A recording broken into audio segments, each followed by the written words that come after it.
2001년 미국은 9.11 테러에 대한 보복으로 한 비밀 작전을 계획했습니다. 이 작전의 목표는 알카에다를 소탕하고 탈레반 정권을 붕괴시키는 것이었죠. 이를 위해 미군이 가장 먼저 투입한 부대가 있는데 바로 CIA SOG의 팀 알파입니다. 2001년 10월 17일 SOG 요원 8명과 SF 출신 연락장교 1명으로 구성된 팀 알파가 북부동맹 사령관과 접선하기 위해 아프간에 침투했습니다. 당시 이들은 군복도 없이 민간인 복장으로 침투했는데 이는 미국이 이 작전에 개입했다는 사실을 부인하기 위한 조치였죠. 팀 알파는 그렇게 북부동맹과 성공적으로 접선하였고 북부동맹 지상군의 진격에 맞춰 정확한 항공폭격 유도 임무를 수행했습니다. 후에 이 작전 방식은 마운틴 워페어 플러스 정밀 항공폭격 모델로 굳어졌으며 미국 특수전의 전형적인 전략이 되었죠. 팀 알파는 이렇게 탈레반의 주요 도시들을 성공적으로 함락시켰는데 이 임무에 걸린 기간이 1개월에 불과했습니다. 또한 이들은 알카에다 고위 간부들의 정보를 수집하고 드론 공격을 위한 초기 좌표 확보 임무도 수행해냈죠. 하지만 이 엄청난 활약들은 수년이 지난 뒤에야 대중에게 알려졌는데요. 수년 뒤 작전 기밀이 해제되고 나서야 미국이 아프간에 가장 먼저 투입한 부대는 사실 군이 아닌 CIA였다라는 사실이 밝혀졌기 때문입니다.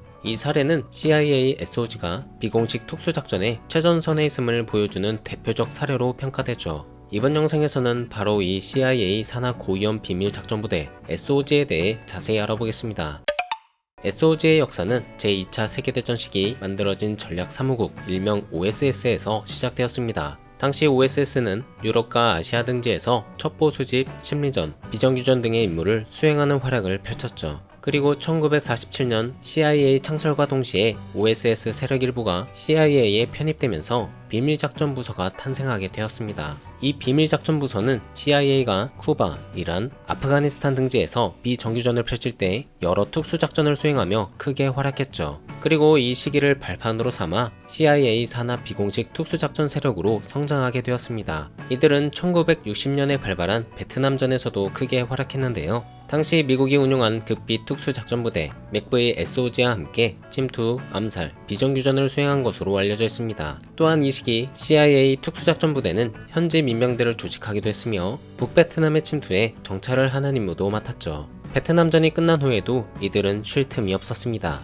1980년대 미국 레이건 행정부가 비밀리에 무기 거래와 불법 자금 지원을 했다는 국제적 스캔들이 있었는데요. 바로 이란 콘트라 사건입니다. CIA는 이 사건에서 우익 반공 콘트라를 비밀리에 지원했는데 여기서 비공식 특수작전 요원들을 현장에 투입해 반군의 군사 임무를 도왔죠. 하지만 1986년 레바논 신문에서 미국의 무기 거래가 폭로되었고 이 일을 계기로 CIA의 비밀작전 수행에 대한 통제가 강화되었습니다. 사실 CIA는 이 시기 다른 비밀작전도 수행하고 있었는데요. 1979년에 발발한 아프가니스탄 소련 전쟁에서 소련의 영향력 확대를 막기 위해 무자헤딘을 비밀리에 지원한 일이 바로 그것입니다. 무자헤딘, 일명 이슬람 전사라 불리는 이들에게 스팅어 미사일을 공급하기도 했죠. 동시에 이번에도 CIA 특수작전 요원들을 투입해 반군의 작전을 지원하는가 하면 군사자문 역할도 맡겼습니다. 결국 이 지원으로 인해 무자헤딘의 군사력이 급상승하며 전세가 역전되었고 이후 소련은 아프간에서 철수할 수밖에 없었죠.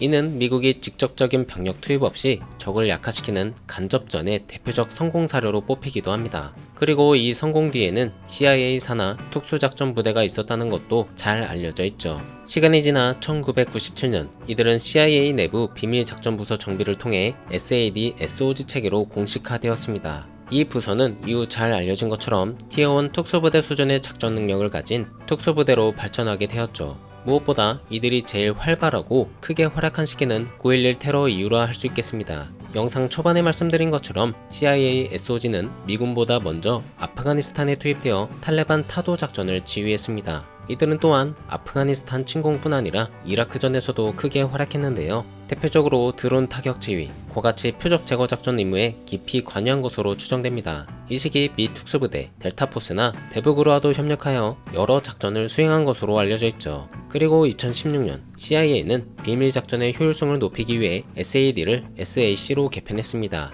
동시에 SOG 또한 SAC 산하 전투 부서로 편입되었고 현재도 이 체계를 유지하며 군사작전 임무들을 수행하고 있죠. 사실 SOG는 군 체계에서 분류하는 공식 티어1 특수부대가 아닙니다. 하지만 델타포스, 대북으로 대원들도 인정하는 티어1 수준의 작전 능력을 가진 비공식 특수부대라 할 수 있죠. 또한 미군의 티어1 특수부대들과 함께 여러 작전을 수행해왔기 때문에 현장에선 사실상 티어1 대우를 받고 있습니다. 그렇다면 이렇게 비밀스러운 SOG 요원들은 대체 어떻게 선발되는 것일까요? 사실 SOG 선발 과정의 공식적인 정보는 공개되지 않은 상태입니다. 그러나 미국 내 몇몇 군사저널, 전직 요원들의 증언들을 통해 그나마 조금 알려져 있는 편이죠. 먼저 이 비공식 정보들을 종합해보면 SOG 요원들은 대부분 티어 1, 2 특수부대 출신 요원들로 구성되어 있다고 합니다. 이들은 선발된 후에도 CIA의 비밀 훈련 프로그램을 통과해야 한다고 하죠. 이 과정을 좀 더 자세히 알아볼까요? SOG가 선호하는 출신 부대는 다음과 같다고 합니다. 델타포스, 대북그룹, 마속, 그린베레, 75 레인저 대대, CCT, PJ 등 고난도 작전을 수행하는 특수부대들이죠. 여기에 더해 이들 중에서도 10년 이상의 특수작전 경력을 갖춘 베테랑들만 선발한다고 합니다. 물론 출신과 경력만 가지고 선발하는 것은 아닌데요. 후보자들은 일반 CIA 요원 선발 과정보다 훨씬 더 강도 높은 비밀 심사를 거쳐야 합니다. 거짓말 탐지 심사로 불리는 FS 폴리그래프, 심층 배경조사 SSBI, 여기에 더해 가족관계, 해외 접촉 이력까지 이 비밀 심사에 포함되죠. 당연하게도 미국 시민권자만 선발 가능한데 여기서 특이한 것은 이중 국적자는 불허한다는 것입니다. 비밀 심사를 통과한 후보자들은 이후 CTC 평가 및 SOG 특화 평가 과정을 거쳐야 하는데요. 이 과정에선 CIA 내부의 CTC와 SAC 소속 인사들이 직접 평가에 관여합니다. 이 특화 과정 항목은 다음과 같습니다. 전술 침투 능력, 비밀 작전 수행력, 외국어 능력, 스트레스 대응력, 시그인트 및 휴민트 능력이 바로 그것들이죠. 이 과정들을 모두 성공적으로 통과한 이들만이 SOG 요원으로 선발될 수 있습니다.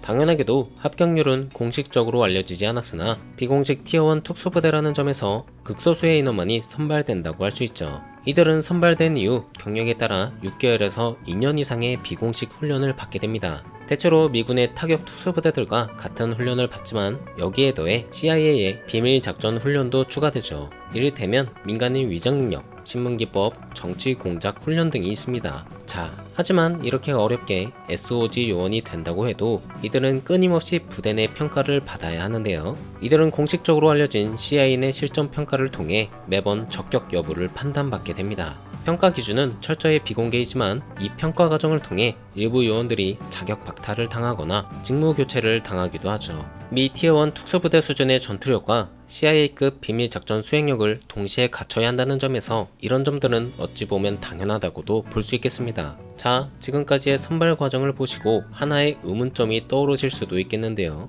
왜 이렇게까지 극악의 선발 과정을 거치고 목숨을 내던지는 작전에 뛰어드는 것이냐 하는 의문점 말이죠. 사실 SOG가 수행하는 작전들은 미국에 대한 강렬한 애국심이 없다면 절대 수행 불가능한 작전들입니다. 이는 미군에 있는 다른 티어1 특수부대들과 비슷하다고도 볼 수 있죠. 장기간 작전을 위해 몇 개월 혹은 몇 년 동안 가족과 만나지도 못하며 심지어 작전 도중 사망해도 가족에게 자세한 사망 경위도 전해지지 않습니다. 작전 도중 겪는 스트레스를 비롯해 육체적 고통 또한 일반인들은 상상조차 할 수 없죠. 하지만 이들은 그럼에도 불구하고 나는 지금 미국을 위한 작전을 수행하고 있다 라는 애국심으로 활동을 지속하고 있습니다. 한마디로 SOG 요원의 가장 우선되는 조건은 애국심이라 할 수 있겠죠. 하지만 이 지나친 애국심으로 인해 SOG 요원들은 국제적 논란을 불러일으킨 적도 여러 번 있습니다. 당연하게도 타국에 대한 주권 침해 문제가 먼저 거론되는데요. SOG 요원들은 세계 곳곳의 여러 나라에 몰래 침투해 비밀 작전을 수행하는 것으로 알려져 있습니다.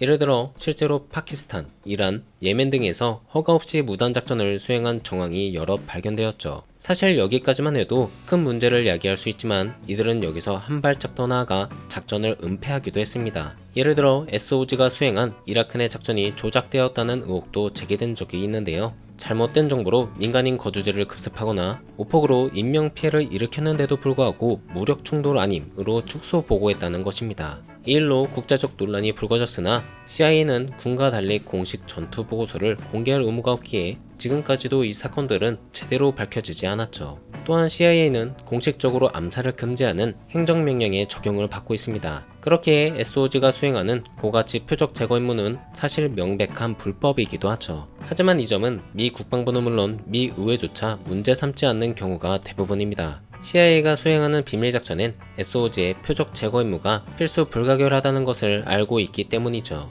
그렇기에 SOG는 국제적으로 많은 비판을 받고 있는 상황입니다. 하지만 미국 내에선 이들을 무턱대고 비판할 수는 없다는 의견도 많이 있는데요. 국가를 위해 목숨을 내던지는 이들을 비판할 수는 없다라는 여론도 있고, 아무리 그래도 국제법들을 위반하면서까지 작전을 수행하는 이들을 묵인할 수는 없다라는 여론도 동시에 존재하는 상황입니다. SOG는 이처럼 많은 이들에게, 그리고 많은 나라에 커다란 딜레마를 안기는 특수부대라 할 수 있겠죠. 여러분들의 생각은 어떠신가요? CIA 산하 비밀 특수작전부대 SOG 이야기는 여기까지입니다. 다음 영상에서는 비밀경호국 특수무장팀 CAT에 대해 자세히 알아보겠습니다. 많은 시청 부탁드리며 이번 영상을 마치겠습니다. 감사합니다.